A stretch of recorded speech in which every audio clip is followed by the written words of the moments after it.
بسم اللہ الرحمن الرحیم۔ آج آپ لوگوں کو یہ سناؤں گا، جو سنیے کیا لکھا ہوا ہے۔ ادھر لکھا ہوا ہے کہ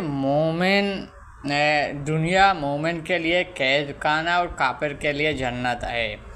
حضرت ابو ہریرہ سے روایت ہے کہ رسول صلی اللہ علیہ وسلم نے ارشاد فرمایا کہ دنیا مومن کے لیے قید خانہ ہے، کافر کے لیے جنت ہے۔ تشریح: حضور صلی اللہ علیہ وسلم اس ارشاد گرامی میں جو دنیا کے مومن کے لیے قید خانہ، کافر کے لیے جنت فرمایا گیا ہے، علماء امت نے اس کے متقر فرمایا۔ مثلا ایک یہ ہے، اس حدیث میں مومن کے لیے دنیا اس کی جنت کے ساتھ اور کافر کے لیے دنیا اس کو جہنم کے ساتھ مقابلہ فرمایا گیا ہے۔ گویا ارشاد نبوی صلی اللہ علیہ وسلم کے مدعو یہ ہے کہ مومن دنیا میں خود کتنی ہی راحت آرام میں ہو، لیکن آخرت جنت نعمت کے مقابلے اس دینداری راحت آرام وہی حیثیت ہے جو گھر کے مقابلے میں جیل ایک کلاس کی کرتا ہے۔ اس کے برعکس کافر دنیا میں خود کیسی ہی بدحال کشد حرام مگر دوزخ کی زندگی کے مقابلے میں اس کی یہاں کی زندگی جنت کہلانے کا مستحق ہے۔ دوہم، یہ دنیا کافر کے لیے نصب ایک مومن کا آفت و مصیبت سامنا زیادہ کرنا پڑتا ہے۔ چنانچہ ایک حدیث ارشاد، یعنی دنیا میں آفت مصیبت سب سے زیادہ انبیاء کو پیش آتا ہے، پھر اعلیٰ ترتیب ان لوگوں کو، جب سب سے زیادہ ان حضرات کی نقش قدم پر ہو۔ اس کی برعکس کافر خدا تعالیٰ کا طرف سے ڈال اور مہلت دیا جاتا ہے، اس لیے وہ لذت اور شہوت گرر رہتا ہے۔ اس پر بنا پر فرمایا گیا ہے کہ دنیا مومن کے لیے قید خانہ ہے، اور جب وہ اس دنیا سے رخصت ہوتا ہے گویا اسے قید خانہ سے رہا مل جاتا ہے۔ جب کافر کے لیے یہ دنیا خواہشوں، لذتوں، عیش پرست کی جگہ ہے، اور جب یہاں سے رخصت ہوتا ہے اس کی راحت آرام کا سلسلہ منتقل ہو جاتا ہے۔ قید خانہ کی خصوصیت یہ ہے کہ وہاں کے آدمی آزاد سلف جاتا ہے، وہ کھانے پینے، اکٹھے بیٹھنے، چلنے پھرنے اور کسی سے ملاقات کرنے یا پابندی کا حکم ہوتا ہے۔ اپنی خواہش سے نہ کھا سکتا ہے، نہ اٹھ سکتا ہے، نہ کسی سے ملاقات کر سکتا ہے۔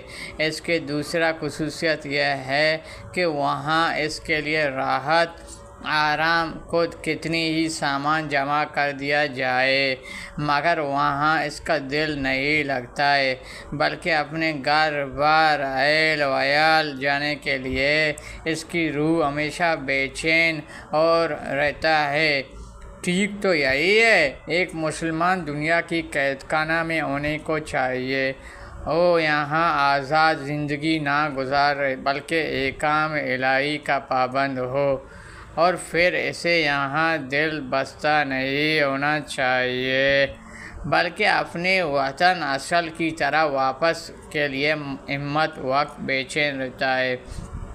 یہاں 70 میل کی سی زندگی گزارتے، یہاں کی زندگی دل کو لگا کر بیٹھنا کافر کی زید ہے، جو آخرت کی زندگی یقین نہیں رکھتا ہے اور جو اس زندگی کا سب سے کچھ سمجھتا ہے، نظر پر ایمان رکھتا ہے، دنیا فانی لذت پر رہتا ہے اور آرام جائز ناجائز تمیز کے بغیر یہاں کا کوڑا کرکٹ جمع کرنے کے سوا مبتلا۔ اس حدیث پاک اہل ایمان سبق دیا گیا ہے اور دنیا قید خانہ سمجھتے یہاں دل نہ لگانا بلکہ احکام الہی پابندی کرتا ہو، وطن اثر کی تیاری میں مشغول رہتا ہے۔ یہ دنیا جگہ جی لگانے کی دنیا نہیں ہے، یہ عبرت کی جائے تماشا نہیں ہے۔ جو کرنا ہے کر، آخر موت ہے، موت سے کسی نہیں بچ سکے گا۔ جتنے دنیا مل جائے آخر موت آئے گا، موت سے کسی نہیں بھاگ سکے گا۔ جتنے دنیا کا غم اس کا محبت۔ دنیا حضرت عبداللہ بن مسعود روایت ہے کہ رسول اکرم صلی اللہ علیہ وسلم فرمایا، جس شخص کو فقر و فاقہ پیش آئے پھر وہ اسے لوگوں کے سامنے ظاہر کرے تو اس کا فاقہ دور نہیں ہوگا۔ جس شخص کو فاقہ پیش آئے اور اسے صرف اللہ کے سامنے پیش کرے تو اللہ تعالیٰ شانہ ضرور اس کو رزق عطا فرمائے گا، گویا جلدی خود کو دیر میں۔ حضرت ابو وہیل رحمہ اللہ فرمایا کہ حضرت معاویہ اپنے ماموں حضرت ابو ہاشم بن عتیق رضی اللہ سے کی عیادت کو گیا تو دیکھا وہ رو رہا ہے۔ حضرت معاویہ نے عرض کیا، ماموں جان آپ تو رو کیوں رہا ہے؟ تکلیف بے چین کر رہا ہے یا دنیا میں رہنے کی خواہش؟ فرمایا، ان میں سے کوئی بات بھی نہیں ہے، اصل وجہ یہ ہے کہ رسول اکرم صلی اللہ علیہ وسلم نے مجھے وصیت فرمایا تھا جیسی میں نبھا نہیں سکا۔ آپ رضی اللہ نے فرمایا تھا کہ تیرے لیے بس اتنی دنیا کافی ہے، تیری پاس خدمت کے لیے ایک آدمی ہو اور جہاد فی سبیل اللہ کے لیے ایک سواری ہو، لیکن میں آج دیکھ رہا ہوں میں نے اس دنیا زائد مال جمع کر رکھا ہے۔ حضرت عبداللہ بن مسعود رضی اللہ سے فرمایا ہے کہ رسول اکرم سے فرمایا، زمین حاصل نہ کیجیے ورنہ دنیا تمہارے جی لگانے کی نہیں ہے۔ ان حدیث طیبہ سے دنیا کے بارے میں حضور صلی اللہ علیہ وسلم نے فرمایا کہ دنیا دھوکہ کا گھر ہے، مچھر کی پر ہے۔ دنیا میں جتنے دل لگاؤ آخر موت ہے، موت سے کسی نہیں بچ سکے گا۔